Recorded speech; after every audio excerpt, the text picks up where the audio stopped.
Hello survivors and welcome to another Walking Dead Road to Survival video, and in this video we're going to be taking a first look at Gold Mythic Telltale Lee, who is going to be another character becoming awakened. We already knew this character was on the list. If you haven't checked that out, there is a link in the top right hand corner with the next 3 characters that are going to be awakened after Lee here. But visually we're not going to have any update just yet. We might get a visual update on the left hand side in the future. It won't be anything too crazy. It'll be probably something quite similar to what is on my thumbnail. If we check out the stats of Lee, on the other hand, he has had a massive change, and this is obviously great if you want to use Lee on the defense team. Massive reduction in his attack, increase in defense and HP, and a balance of those stats. These are very good defensive stats for a defense team character. He's going to work absolutely fine behind any leader, but behind someone like Clementine, he'll obviously get a big boost to that HP, another 70%, and obviously multipliers can come in with weapons and so on and so forth. Nothing else changes on the main kit here, so we can jump straight into that adrenaline rush. Now if we check out Lee's adrenaline rush, it is called Shock Tactics. It's a 66 AP cost rush. Apply 100% heal reduction to 2 enemies for 2 turns. Make 3 attacks of 200% damage, 600% total against each of those enemies. So it does look like it's got a little bit of a boost. The heal reduction has been boosted up to 100%. This is going to now revive block, not just be a big heal reduction. And then it is also going to do 3 attacks against the 2 enemies instead of the 2 attacks. So it'll do an extra attack, so a little bit more damage output. Any weapon proc potential has another chance to proc weapons, so on and so forth. It is going to obviously attack each of those characters one more time, so it's effectively another 2 attacks overall. If you take out those enemies on the first attacks, those attacks would just go to other characters on the defense team, or on the attack team if you were using Lee on defense. So quite a decent improvement. It is nice to see that there is potential that the amount of attacks that characters do can get increased. That could be really good for particular characters in the future. Now we have Lee's adrenaline rush up and ready, and I'm going to attack the bottom line, and he should hit each enemy 3 times. He hasn't got the greatest attack stat, so I don't envisage him doing crazy damage, but there is going to be a 100% heal reduction on them. If they get taken out or not, they will obviously not be able to heal back up. Like right now, Dr. Stevens is just ripe for being healed, but it's not going to happen. And we did down one, which is going to be Molly, and she is obviously not going to be revivable for 2 turns. This is actually pretty decent whether Lee takes down these enemies or someone else on your attack team or defense team follow up with damage. It could also be good to do this against characters that just have massive amounts of heals, someone like Nor, if you just want to block that potential off. Now, obviously when you get an Awakened fighter, they are fully maxed out at LB3, so these are all the upgrades you're going to get. They're already going to be upgraded on the character. You don't have to spend any military supplies on the passes or anything, just like Governor, just like Negan. So I think this rush is a nice boost on what it was originally. Obviously 100% is much better than 75%. 75% is just not it. But the extra attack, like I said, the extra attack potential, not just for Lee, but other characters potentially going forward on multi-hits, because some of the other characters that they're talking about, characters like Telltale Lily, Decap Michonne, these are multi-hit characters too. So potentially that would be crazy if some of these characters got like an extra hit potential on signature moves, rushes. I love to see it. It just kind of brings a little bit more excitement on the potential of what could happen to these characters in the future. So yeah, the rush has got an improvement, and like I said, it will work on attack or defense. Heal reduction is obviously primarily better when being used on an attack team against a defense team. Now checking out Lee's signature move, it is called Whittle Down. It has got an initial cooldown of turn 1, cooldown of 2 turns, number of uses unlimited, disarm 2 enemies for 2 turns, remove 75% of current bonus HP from initial target and 2 other enemies. I thought Lee's original signature move was actually pretty good, except for the fact that it was turn 2, and obviously you'd want to disarm enemies off of turn 1. 2 characters getting disarmed off of turn 1 is actually pretty decent, especially with the amount of 60%, absolute defense weapons we've got roaming around.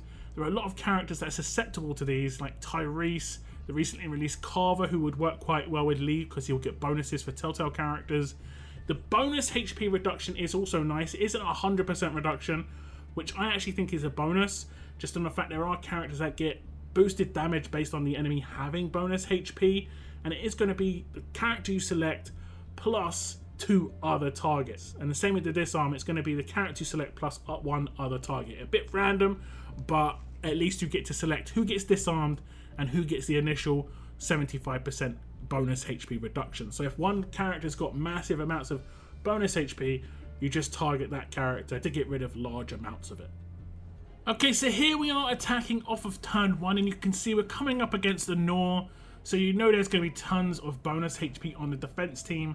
I can select Nor, do my signature move, it will disarm her and another character, and then you'll see bonus HP get removed from Nor plus 2 other random enemies. The disarms and bonus HP reduction will not necessarily go to the same characters other than the one you actually initially select. So Nor has been disarmed and the bonus HP reduction, which is obviously very nice. Her base HP can be very high with bonus HP on top. It can be a little bit hard to manage with certain characters in terms of doing pure damage, but this way around you've got a much better chance. Plus, no stun on defense, no absolute defense weapon in the hand of Nor is going to be able to stop you now. So I like this signature move a lot. Obviously it hasn't had that much of a boost, but the turn 1 does make it actually viable and very usable early on in the fight, and I think this is a good thing. This is mainly going to be good for attack teams. It'll work on defense teams, but primarily I see this as being much more of a usable signature move for an attack team. Disarming enemies is a much bigger deal for defense team characters. Attack team characters, sure, they do have some things that would obviously be a little bit problematic if they got disarmed, but it isn't as big a deal as the 60% stun, impair, all these good stuff on defense teams. Getting completely eliminated for 2 turns is very, very nice indeed. So yeah, nice boost. I don't think I can complain too much about this. I remember just being really disappointed it was turn 2 and now it's turn 1, so I'm happy enough. Now Lee, of course, will have some mythic abilities. He's within passives. He is obviously a support character, so he's going to keep cunning, which means he's 30% less likely to trigger enemy weapon effects, whether he's attacking or being attacked, which is good as a multi-hitter, and I always thought this was actually pretty decent on Lee. The first passive is called Protector's Tail. At the start of each wave, all Telltale Allegiance teammates get 100% burn resistance for the first 3 turns of combat. I believe this passive is exactly the same as his original, and it is pretty good. Obviously, it's only going to be Telltale characters that get affected by this.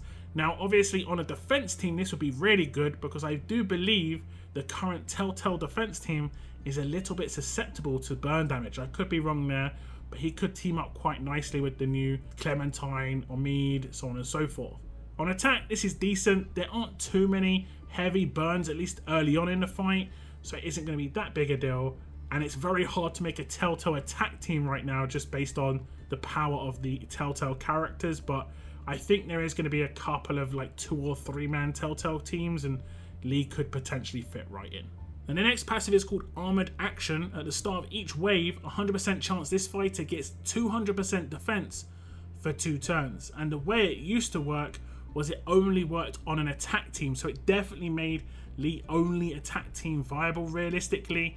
Now it's going to work on defense, and a 200% defense buff on defense is actually obviously pretty decent, and that's going to work on a defense team. There's no limitations to attack, so again, a little bit of a thumbs up on that one.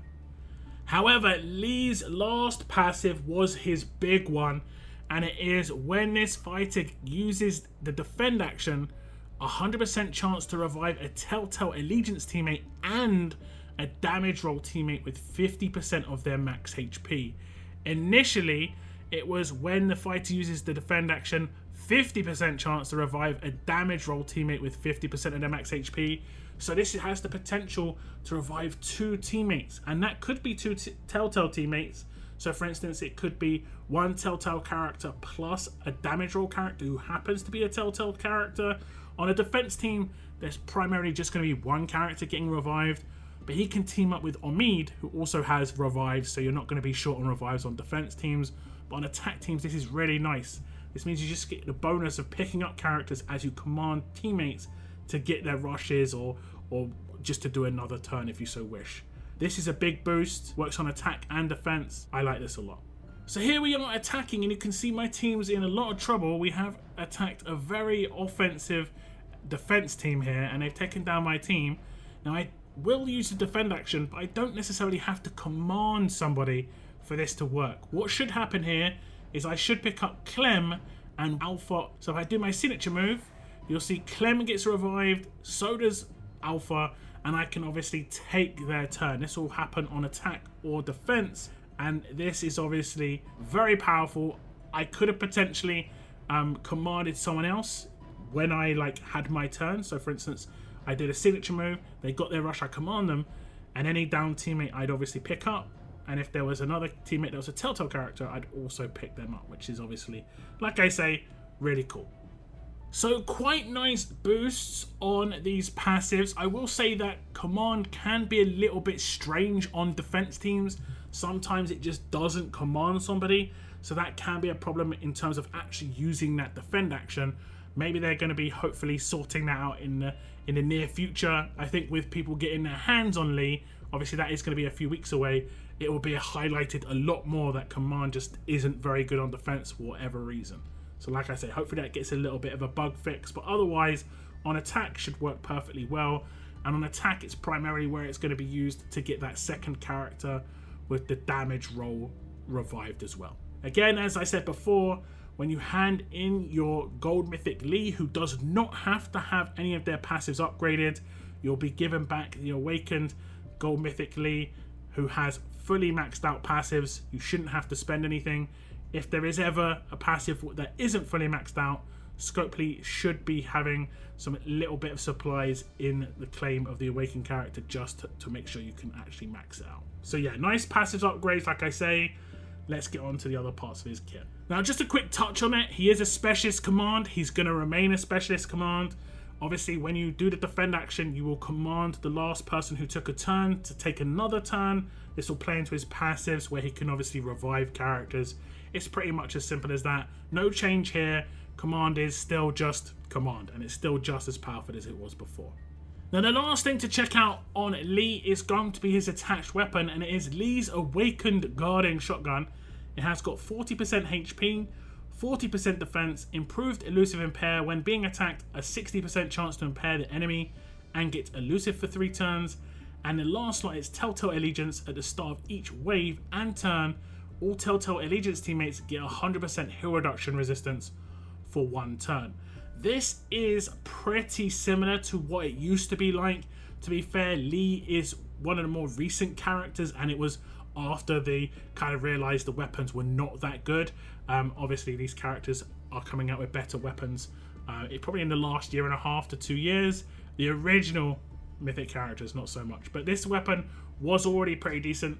But it's worth noting the base stats on this weapon are as high as that old weapon could get when you fully upgraded it.